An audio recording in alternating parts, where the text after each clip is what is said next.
Если у тебя нет автомобиля, желательно иномарки, желательно BMW или Mercedes, то ты полное говно.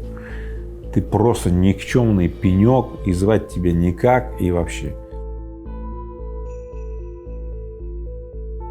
Вот это типичная фразеология, которую я слышу, и я вижу, как она поддерживается во многих таких сообществах. Атрибуты, которые являются принятыми правилами резидентов этого общества, почему-то записываются в ощущение, что если у тебя это есть, ты там успешный, ты удачный. На самом деле это просто билет быть членом этого общества. 10 лет назад я видел, это было практически, статус-кво.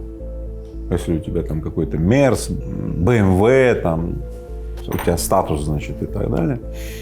И люди за это очень сильно держались. Шли на такие жертвы, кредиты брали, что-то закладывали. То есть они жили на съемной хате, но у них, например, были BMW, вот эти вот пятерки, там самые там все навороченные, там, каждая из которых стоила 50-60 тысяч долларов минимум. Вроде на первый взгляд это глупо, но для этих людей, которые были в определенной тусе, это был способ удерживаться в этом, сообществе на определенном уровне. Это осталось, значительно происходит, но это потеряло былую, такую ярость, что ли. То есть появились многие другие способы, чем можно отличаться и отстраиваться от других людей.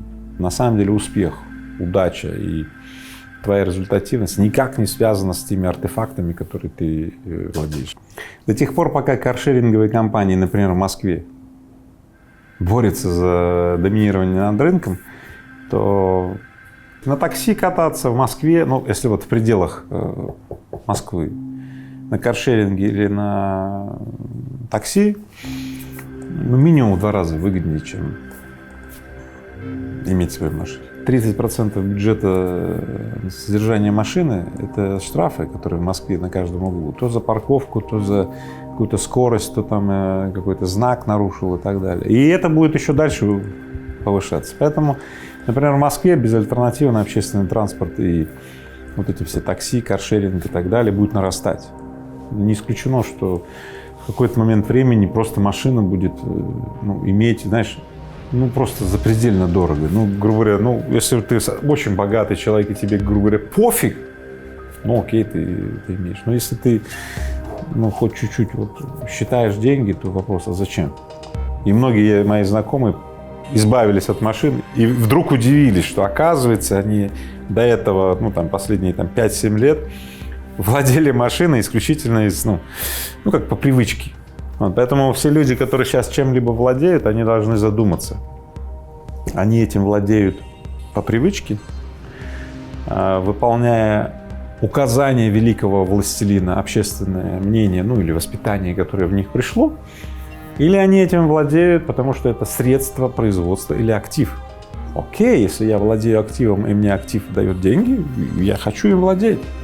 Но если я чем-то владею, и он постоянно высасывает из меня деньги, высасывает мое время на ремонт автомобиля, еще на что-то, он высасывает мою жизнь, я рекомендую от этого избавляться, причем нещадно.